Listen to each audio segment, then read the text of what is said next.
Her name was Esther, a woman who carried herself like someone who had achieved it all. On paper, her life sparkled. The career others envied, a steady income that allowed her to buy a home in one of the finest neighborhoods, clothes pressed to perfection, and a car that gleamed like success under the July sun.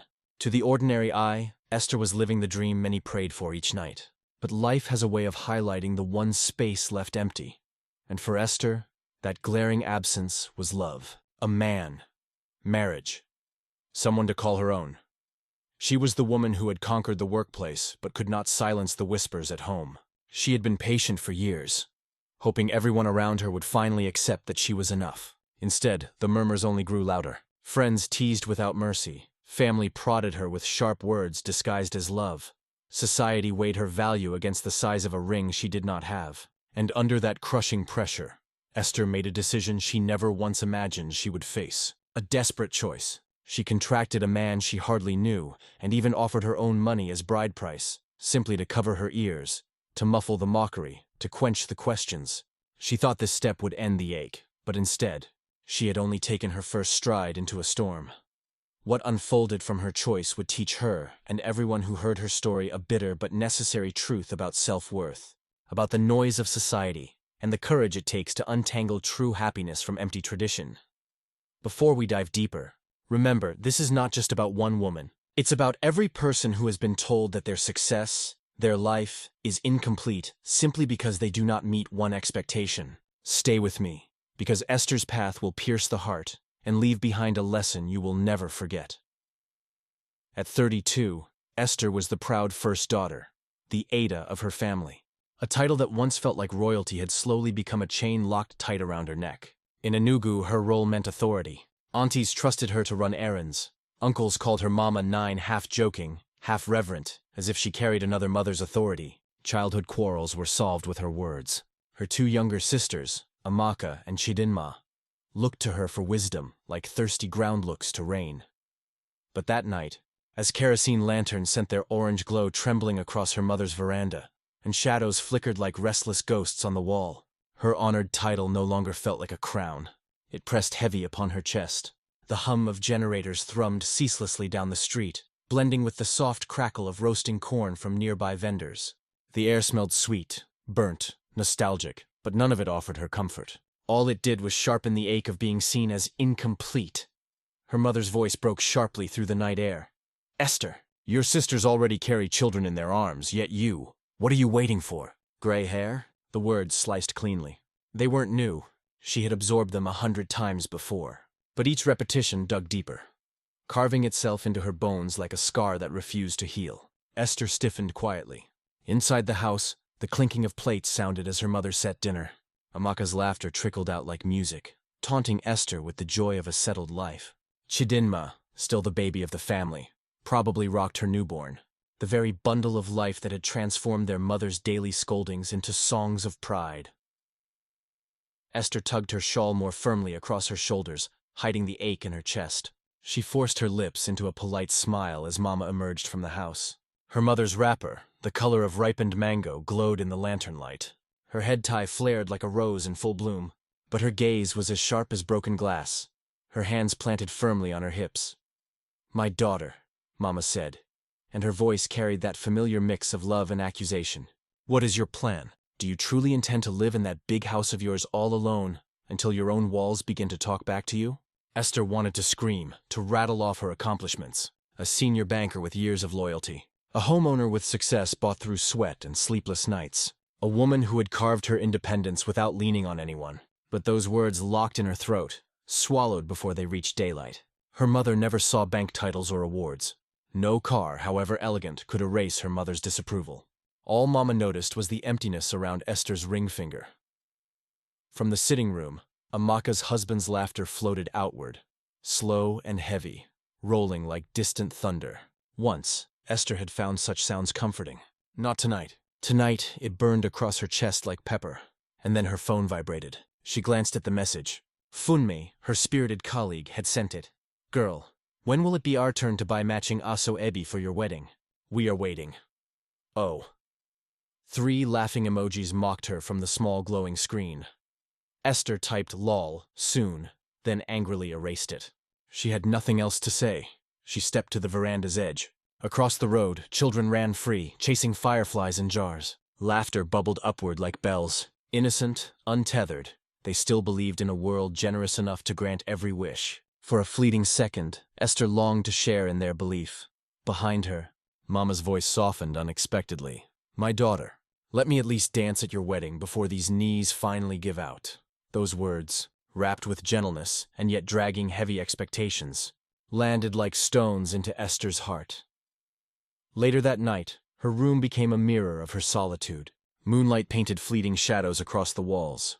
The ceiling fan spun lazily, stirring air thick with silence. On her bed, Esther lay staring upward, her joints heavy, her eyes hollow. She remembered again the years buried in work, balancing ledgers into the night, sacrificing weekends for reports, chasing promotions with unyielding determination. She had stacked success upon success, convinced it would erase whispers, but the whispers had only grown like weeds in her garden. Louder, sharper, crueler. The voices came from every side, friends who teased and gossiped, aunties who handed her pity masked as prayers. Even her reflection queried her in silence. "What are you worth if no man claims you?" By dawn, her pillow smelled faintly of lavender body cream, but the scent was tainted with tears. For the first time in years, she allowed herself to whisper the truth she had avoided. She was lonely, utterly, painfully, exhaustingly alone, and deep inside, a dangerous thought rose like smoke. Maybe marriage is the only answer. Maybe marriage is the only way they'll finally see me. Maybe only then I will be enough. The days blurred. Esther woke incessantly before dawn, rising into a routine polished with artificial smiles. The alarm's ring tore into the fragile quiet of her Independence layout duplex. From outside, its cream walls and rose gold gate shone like markers of victory. Inside, echoes rebounded in her empty rooms. Footsteps clattered against marble, each one whispering the same cruel refrain. "You live here alone." At work, her armor was perfect. Tailored suits, polished blouses, heels striking smartly across the bank's hallways. Zenith's staff respected her sharp mind. Clients leaned in when she spoke. But under the mask, her soul began to crack. Lunchtime became her battlefield. Joking voices prodded like blades. One afternoon, Funmay slid into the seat beside Esther, perfume mixed with the aroma of jollof and plantain. "Esther's, we are waiting." "Oh, when will we wear the asoebi for your wedding?" "Enough suspense, I beg." The whole table erupted in laughter. Even the reserved ones covered their giggles like schoolgirls. Esther smiled tightly. "Don't worry. I'll surprise you all," she said, tucking pain itself into her voice's steadiness. "Better be soon, oh," another teased. 32 is knocking." "Correction," Funmi added with mock drums. "Ah, 32 is not knocking, oh, it has already entered." Laughter louder than before. A chuckle escaped Esther's lips, a sound flat and strained. As she reached for her glass of water, her hands trembled. She pushed food round her plate with the spoon. Appetite gone. That night, under the cover of overtime, she lingered in harsh fluorescent light, pretending to work while echoes of laughter circled like knives. Driving home later, red brake lights smeared across Lagos night streets, Afrobeat rhythms dissolving into the distance. She gripped the steering wheel until her knuckles turned pale, hating herself for her tears. Yet loneliness always magnifies every sting. When she reached home, her mother's call arrived like clockwork. "Esther," Mama began with the same impatient love. "Your sister Chidinma will give us another baby next year. Siamaka, her husband even bought new car. And you? What are you doing? Are you even talking to someone?" "Mama, I'm fine," Esther said flatly. "Fine is not marriage," Mama snapped. "A woman's true glory is in her husband's home. What are you waiting for?" Esther's throat closed. She ended the call swiftly, heart hammering. She stood before her mirror, staring at the reflection that stared back accusingly. Her skin glowed, her figure still graceful, her face still beautiful. But her eyes, once alight with ambition, looked dim, emptied, haunted. She collapsed onto the edge of her bed, arms wrapped tight around herself, finally allowing tears to pour unchecked. Years of hard work mocked her all at once. She had believed the house, the promotion, the car would silence the world. But instead, they had amplified the one absence. Sunday arrived. At church, she sat at the back, her red Bible tucked against her lap. The choir's voices swelled strong, glorious, but fell flat inside her heart. The preacher spoke of God's timing, of patience, of harvests yet unseen. But Esther felt only stones piling heavier in her chest. As the final hymn began, despair won. She rose quietly, each step echoing more loudly than the music. Outside, heat from the afternoon sun beat against her, but her heart remained ice. At her car, she slumped onto the steering wheel, forehead pressed against it.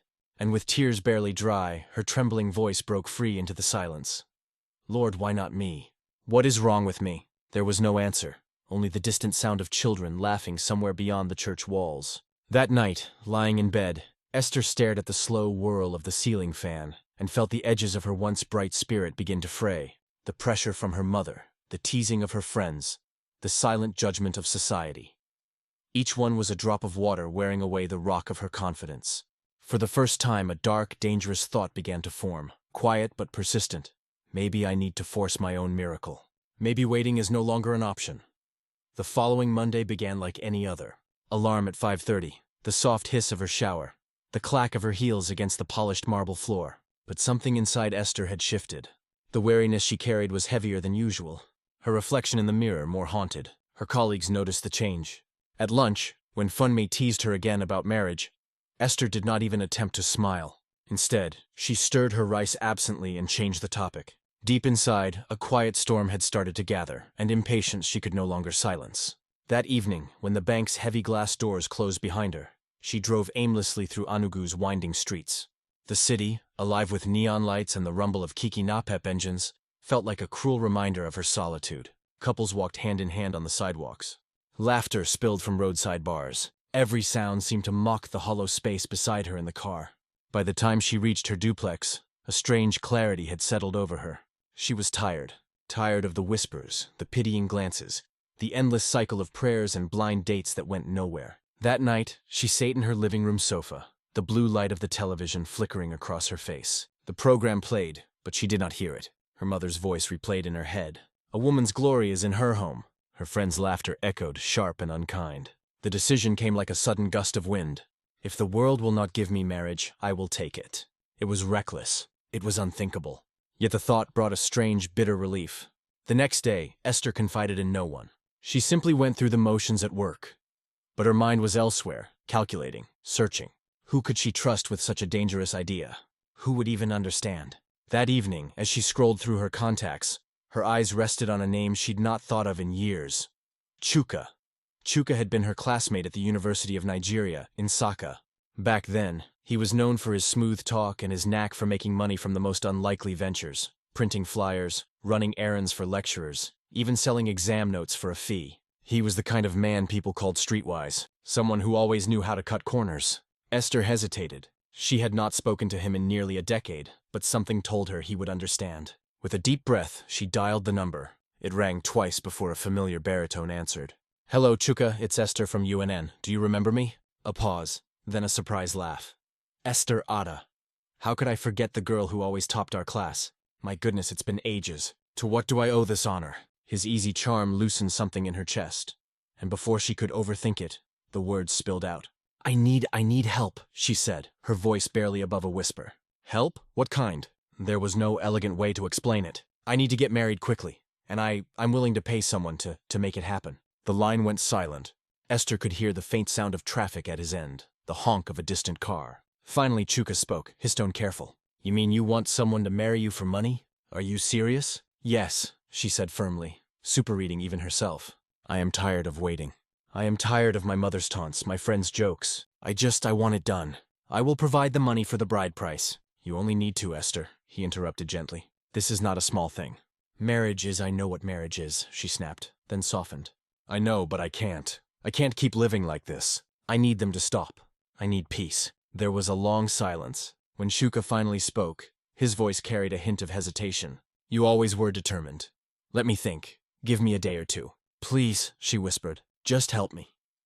For the next 48 hours, Esther lived in a haze of nervous anticipation. At the bank, she signed documents and approved loans mechanically, her mind replaying the late-night conversation. When Chuka finally called, her heart raced. I can do it, he said simply. But Esther, are you sure? This is not Agame. I'm not a saint. If we do this, there is no turning back. I am sure, she replied, though her stomach knotted with fear. He outlined the plan with the same business-like efficiency he once used to sell exam notes. He would come to her family with the traditional bride price. She would quietly provide the money in advance. They would wed quickly, no fanfare, no drawn-out ceremonies. And after? He asked, his tone unreadable. After, Esther hesitated. She had no answer. She only knew that once the ring was on her finger, the taunts would stop. The whispers would die. When she hung up, she sat in the silence of her living room, her hands trembling. Somewhere deep inside, a small voice whispered caution. This is not love. This is desperation. But she pushed the thought away. All she wanted was to breathe without judgment. That night, as she counted the cash she would give Chuka for the bride price, she felt both powerful and strangely hollow. The crisp notes glowed under the lamp, the symbol of her hard work, her independence. Yet, each bill felt like a piece of herself being traded for a promise she was no longer sure she wanted. The following weekend, Chuka arrived at her family home with a practiced smile and the confidence of a man who knew how to play a role. He presented the bride price with quiet ceremony. Esther's mother beamed, her eyes glistening with triumph. Finally, Mama whispered, clutching Esther's hands. Finally, you have brought us honor. Esther forced a smile for the cameras. The crimson gel tight around her head like a crown in a cage. But as the ululations of the village women rose and the talking drums thundered, she felt a cold emptiness settle in her heart.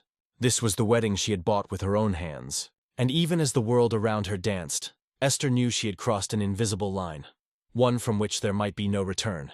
The first days of married life should have tasted of promise. Sweet mornings of shared laughter, soft evenings of whispered dreams. But for Esther, the silence began almost immediately. The wedding had barely ended when Chuka's charm began to thin. Gone was the man who had smiled warmly while presenting the bride price to her family. The honeymoon glow that Mama had bragged about never arrived. There was no honeymoon at all, just two strangers sharing a roof, bound by a secret transaction neither dared name. Their new apartment in the highbrow part of Enugu should have felt like a fresh beginning. It was a two-bedroom flat with polished tiles and a balcony that caught the evening breeze. Esther had chosen the place herself, paying the rent in full to avoid any hint of financial dependence. She had imagined a quiet partnership, companionship, if not romance. But the walls soon became witnesses to a different reality. On their first evening together, she prepared a simple meal of jollof rice and grilled fish. She set the table carefully, 2 plates, 2 glasses of chilled water, a small vase of fresh hibiscus flowers she had bought on the way home. Chuka arrived long after sunset, the smell of alcohol and cigarette smoke clinging to his clothes. You cooked? He said, his tone flat, eyes already scanning the room as if searching for something more interesting than her. Yes, she said, forcing a smile. I thought we could. I already ate, he interrupted, dropping his car keys with a careless clatter. Without another word, he disappeared into the bedroom, leaving her alone with the untouched meal and the wilting flowers. Esther sat at the table long after the food grew cold, the ticking of the wall clock louder with each passing second. The pattern soon repeated itself. Chuka came and went like a passing shadow. Some nights he returned long after midnight, his phone buzzing with messages he hid quickly when she entered the room. On other nights, he didn't return at all. When she asked gentle questions, "Are you okay? Where were you?" he met her with a smirk or a cold shrug. You wanted a husband, Abby, he said one evening, eyes hard as glass. You have one now. Why the interrogation? Stop acting like my mother. The words stung, but Esther swallowed her hurt. She had chosen this path, hadn't she? She had paid the price, literally, for the ring on her finger. To admit regret felt like a betrayal of the very reason she had forced this marriage. To silence her mother's taunts, her friends' laughter, her own growing fear of being left behind. She told no one of her pain. When her mother called, Esther kept her voice light. Mama, we are fine. She lied. Chuka is a good man. Work is just keeping him busy. Mama's delighted sigh on the other end only deepened the ache in her chest. At the bank, her colleagues gushed over her new status. Mrs. Chuka, Funmi teased, dragging the title like a sweet melody. How is married life? We expect wedding photos. Oh. Esther smiled, her mask flawless. Married life is beautiful, she said. The lie tasted bitter, but she told it again and again until even she almost believed it. Yet every evening, the truth awaited her. A quiet apartment, an untouched dinner, and the fading scent of Chuka's cologne lingering like a warning. 2 months into the marriage, the tension deepened. Chuka stopped pretending altogether. He no longer tried to hide his phone conversations. Esther would wake at night to hear him murmuring to someone, his voice low and intimate. When she confronted him gently, "Who are you speaking to?" he gave a short laugh. Esther's Abig, don't start. I'm not a prisoner. The next day, he left for an entire weekend without explanation. Loneliness wrapped itself around Esther like a heavy shawl. The house she had once filled with dreams now felt like a prison of her own making. She spent long hours staring out of the balcony, watching couples stroll beneath the streetlights. their laughter floating up like a cruel echo of what she had hoped for. The quiet, once comforting, now pressed against her like an invisible weight. Her heart, once desperate for the companionship of marriage, began to whisper a truth she was not ready to admit. She had traded her peace for an illusion. She had bought a wedding, but not a marriage. And with each passing mat, the stranger she had chosen to call husband revealed just how costly that bargain would become. The Friday evening began with a sky strewn in golden crimson, the kind of Enugu sunset that usually calmed Esther after a long day. But as she drove home from the bank, an inexplicable unease clung to her like the heavy Harmon dust. The streets were alive with the familiar sounds of weekend anticipation. Hawkers calling out their wares, the rhythmic buzz of Okada engines, the distant beats of high-life music. But none of it eased the restless knot in her chest. Traffic crawled along Zik Avenue. Esther drummed her fingers on the steering wheel, her mind replaying the small signs she had tried to ignore for weeks. The late-night calls Chuka ended abruptly when she had returned the room, the strange perfume lingering on his shirts, a scent too floral to be mistaken for anything else. The sudden silences when she asked about his weekend plans. At first, she had swallowed her suspicions, convincing herself that she was merely paranoid, that this was just the stress of marriage adjusting.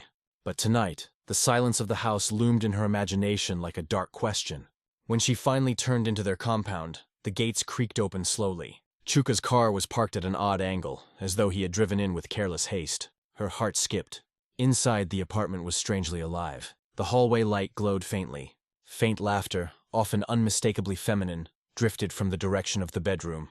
Esther froze. For a second, she thought it might be the television. But there was no accompanying hum of a screen, only that teasing, lilting laugh that did not belong in her home. Her pulse thundered, every sense sharpened. The faint fragrance of an unfamiliar perfume hung in the air. Jasmine sweet and heavy. The sound of a bed spring creaked lightly. She moved toward the bedroom, each step slow and deliberate. Her shoes barely whispered against the polished tiles, but inside her chest, her heartbeat roared like a drum.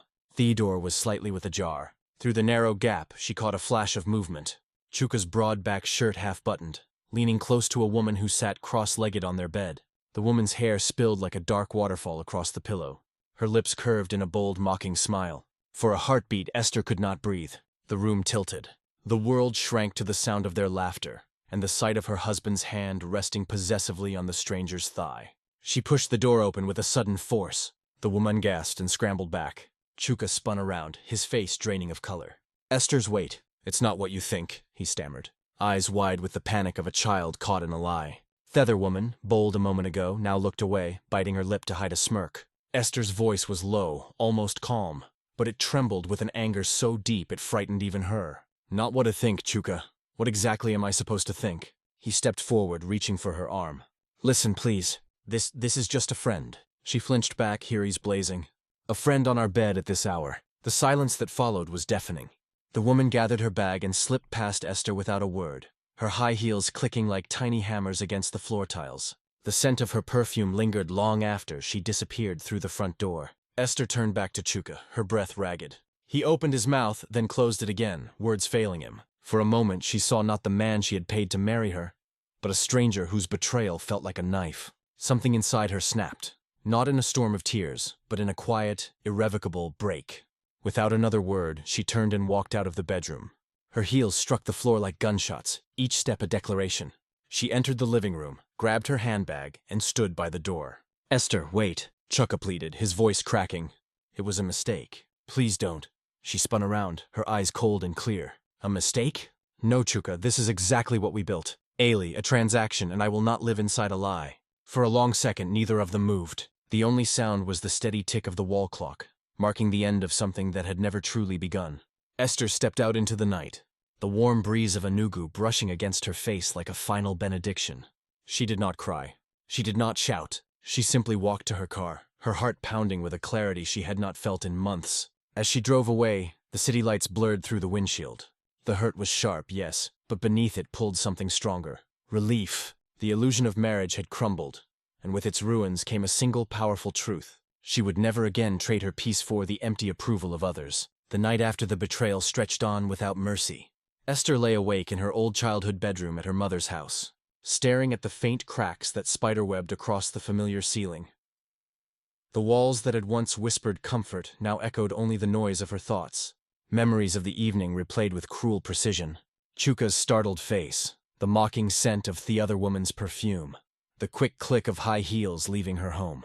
By dawn, her body ached from a sleepless vigil. A pale streak of morning light crept through the curtains, but it brought no peace. Instead, it sharpened the decision that had been forming in the restless dark. This was the end. Cher turned to the apartment after sunrise, her Camry slicing through the quiet streets of Enugu like a solitary arrow. The city was still half asleep. Only a few early vendors stirred, their soft calls for bread and aura rising like a lament. Chuka was sitting in the living room when she walked in. His shirt was wrinkled, his eyes red with fatigue or guilt. She couldn't tell. The air smelled faintly of a stale cologne, and the jasmine perfume that no amount of open windows could chase away. "Esther's," he began, rising quickly. "Please, let's talk." She closed the door behind her with deliberate calm. Her handbag slid from her shoulder onto the couch with a soft thud.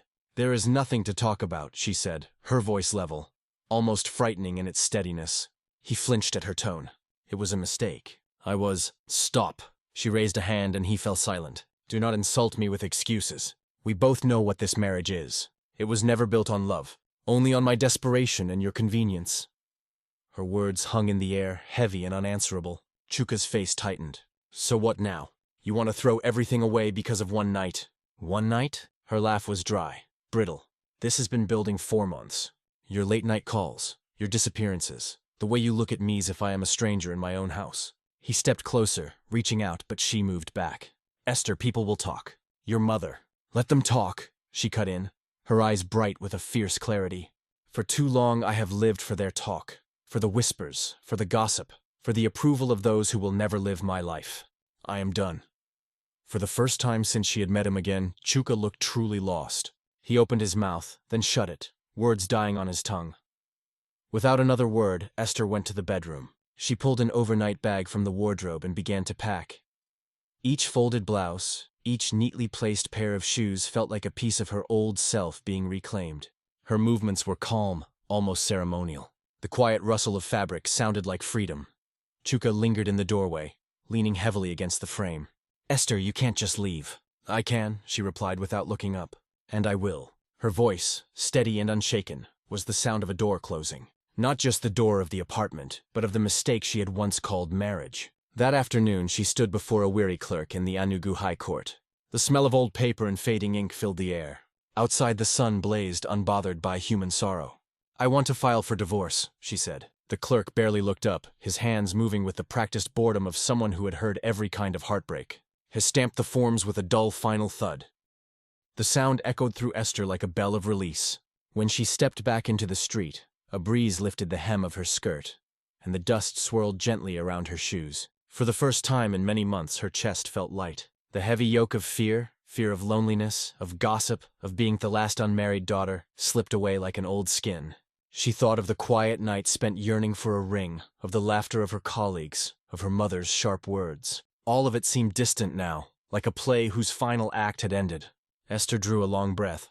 The air smelled of roasted corn from a nearby vendor, warm and sweet.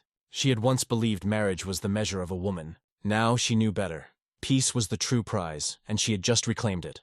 That evening, back in her mother's house, the compound bathed in a soft orange sunset. Children chased each other with carefree laughter, and somewhere a radio played an old high-ive tune. Esther sat quietly on the veranda, her face turned toward the fading light. For the first time in years, she felt no need to hide behind smiles or explanations. She was not a failure. She was not broken.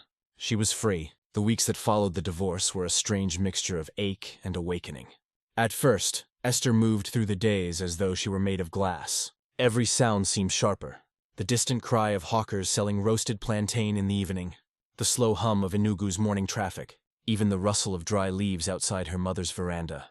All of it reminded her of how much she had lost, and how much she had chosen to leave behind. Her mother's reaction came like a storm. The first call arrived the morning after the news reached their village. "Esther." Mama's voice cracked through the phone like a whip. "What is this I am hearing? You left your husband? Do you want to bring shame to this family? Do you know what people are saying?" Esther held the phone against her ear and closed her eyes. The accusations once capable of slicing her heart open now felt strangely distant, like thunder rolling on the horizon. "Mama," she said gently, "I did not leave a husband. I left a stranger. There was silence at the other end, then a bony, heavy sigh. Mama muttered something about prayer and abruptly ended the call. Esther set the phone down and stared at her hands. They trembled only slightly. She realized with a quiet shock that the fear of her mother's disapproval, the fear that had driven her into a loveless marriage, no longer ruled her. Loneliness still came in waves, especially at night. Sometimes she would wake with the ghost of Chuka's laughter echoing in her mind, and for a heartbeat, she wondered if she had done the right thing. But each time the memory of that perfume, the jasmine scent of betrayal, rose like smoke, and she knew her decision had saved her soul. To fill the emptiness, she began to rebuild her life. First, she returned to her duplex, the home she had abandoned in her rush to be married. The moment she stepped through the gate, the familiar scent of hibiscus and damp earth wrapped around her like an old friend. Dust lay on the furniture like a thin blanket of neglect, but to her it felt like a house waiting patiently for its owner. She spent a full Saturday cleaning, sweeping, scrubbing, wiping every corner. With each stroke of Themop, she felt a weight lift. The rooms, once silent and accusing, began to echo with the sound of her own laughter again. By evening, the house gleamed, and Esther stood in the center of the living room, breathing in the smell of lemons polish. "This is mine," she thought. "This is me." The next step was her heart. Esther booked her first therapy session, a decision that would have seemed unthinkable months earlier. The therapist, a soft-spoken woman named Mrs. Ease, listened without judgment as Esther poured out her story. The words tumbled like a flood. The teasing colleagues, the pressure from her mother, the deal with Chuka, the betrayal. When she finished, Mrs. Easy simply said, "Esther, you have spent years living for other people's expectations. It is time to ask, what do you want?" For a moment, Esther had no answer. Tears welled in her eyes. Tears not of grief, but of recognition. She realized she had never truly asked herself that question. In the weeks that followed, she began to explore the answer. She joined a book club in town, where lively debates over African literature filled her evenings with laughter. She signed up for Saturday morning yoga classes in a small studio near Polo Park. She started taking slow evening walks along the quiet roads of Independence Layout where the sunset painted the hills in hues of gold and purple. Neighbors began to notice the change. The once-weary banker now smiled easily, her eyes bright with a quiet confidence. At work, Esther threw herself into a new community project, an outreach program that taught financial literacy to market women. She found joy in explaining savings plans and small business strategies to women who reminded her of her mother. Strong, determined, unbowed by hardship. For the first time in years, her career felt less like an escape and more like a calling. Her sisters, Amaka and Shadinma, came to visit one Sunday afternoon. They found her arranging bright sunflowers in a tall glass vase. "Big sister," Amaka said softly. "Oh, we heard everything. We were worried." Chadima squeezed Esther's hand. "But seeing you now, we understand. You did what you had to do. We are proud of you." The words warmed Esther more than she expected. The resentment she had once felt toward their seemingly perfect marriages melted into a quiet affection. They sat together on the veranda, sipping Zobo as the afternoon light softened. For the first time in years, their laughter held no edge of comparison, only love. One evening, as the Harriton breeze drifted through her open balcony, Esther stood watching the city lights flicker against the darkening squand. Somewhere in the distance, the sound of church bells mingled with the gentle buzz of night insects. She wrapped her arms around herself, not out of loneliness, but of a new gentle contentment. "Marriage is not the crown of my life," she whispered into the cool night. "I am enough." For the first time, she believed every word. The emptiness that once gnawed at her was replaced by something deeper.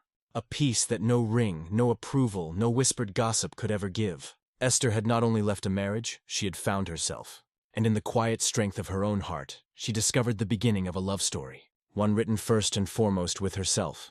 Months rolled by like a gentle river, carrying Esther further away from the storm she had survived. The sharp edges of heartbreak softened, and in their place grew a calm she had never known. Her days unfolded with it a rhythm that was entirely her own. Mornings of quiet prayer, long walks under Anagu's rising sun, evenings spent with books that once gathered dust on her shelf. Her mother, who had once been the loudest voice of pressure, gradually grew silent. At first, Mama called often, each conversation beginning with thinly veiled disapproval. "So, you are just going to stay like this, Esther? Alone? Oh yeah." But as weeks turned into months and she saw her daughter's eyes glow with a new kind of light, Mama's tone softened. One evening during a visit, she watched Esther laughing with Amaka and shaded over a bowl of pepper soup, and finally sighed. "My daughter," she said quietly, almost to herself, "maybe happiness is not only in marriage after all." Esther reached across Thedable and squeezed her mother's hand. The simple gesture said what words could not. I am at peace. I forgive you. At the bank, Esther's career blossomed in unexpected ways. Her work with the financial literacy outreach caught the attention of senior management. They praised her ability to connect with women in the markets to explain complex concepts in words that sparked confidence. Soon she was asked to lead a citywide initiative, a project that not only elevated her professional profile, but also fed a deeper purpose and taught her. For the first time, her work felt like more than numbers and balance sheets. It felt like service, like meaning. The same society that once judged her for not wearing a wedding ring now applauded her for empowering others. But even as her professional life soared, Esther carried her personal healing with tender care. She no longer rushed to fill the quiet of her evenings. Instead, she learned to savor it, sipping tea on her balcony as the Hurricane breeze whispered through the hibiscus bushes, listening to the city's night song of distant music and soft generator hums. It was at a charity gala for the outreach program that Esther's path quietly shifted. The event, held in a grand hall at Independence Layout, shimmered with soft lights and the gentle clinking of wine glasses. Esther moved through the crowd of donors and community leaders with a confidence that no longer sought validation. By the buffet table stood a man she had not met before, a tall, gentle-looking man with streaks of gray at his temples and a quiet smile that reached his eyes. He was speaking to one of the market women when their eyes met. "Hello," he said warmly when she approached to greet the group. "I'm Kunle. I volunteer with the orphanage project." His voice carried no arrogance, only a calm sincerity that immediately disarmed her. They began to talk first about the outreach, then about books, music, and the simple joys of travel within Nigeria. Kunle, a widower and father of one grown son, spoke with the ease of someone who had known both loss and growth. For hours they moved through the gala in quiet conversation, oblivious to the chatter around them. There was no flirtation heavy with urgency, no probing questions about timelines or marriage. Just two souls sharing stories like old friends meeting after a long journey. As the night waned, Kunle smiled gently. "You carry strength like Asong," he said. "It is rare and beautiful." The words settled over her like a soft blessing. For the first time in years, Esther felt no panic, no invisible clock ticking. She felt only the quiet recognition of someone who saw her for who she truly was, whole and unbroken. Later that night, back in her duplex, Esther stood on her balcony beneath a sky scattered with stars. The city lights twinkled like distant fires and the cool breeze lifted the hem of her dress. She thought of the woman she had been a year ago, desperate for approval, willing to buy a marriage just to silence the world. Now she smiled, a slow, confident smile that came from deep within. She did not know what tomorrow would bring with Kunle or with anyone, and for the first time she understood that she didn't need to know. Love, if it came again, would be a gift, not a trophy, a gentle surprise, not a desperate pursuit. Esther pressed her palms together and whispered a quiet prayer of gratitude. She was no longer the woman chained by society's expectations. She was the author of her own story, strong, whole, and free. Marriage, she now knew, was not the ultimate crown of life. The truest victory was this: to love herself enough to wait for love to come naturally or to thrive even if it never did. Moral lesson: never let society's pressure dictate the rhythm of your life. Marriage is beautiful, but self-worth and happiness are not defined by a ring. True love, when it comes, finds those who have first learned to cherish themselves. Thank you so much for watching. We'd love to hear your thoughts. Share what you learned from this story in the comment section below. Would you like to see a part 2? Let us know. And guess what? Another powerful story is coming your way in just a few days. Be sure to subscribe and turn on the notification bell so you don't miss it. If you enjoyed this video, hit the like button and share it with your family and friends. Thank you once again for being part of our storytelling journey.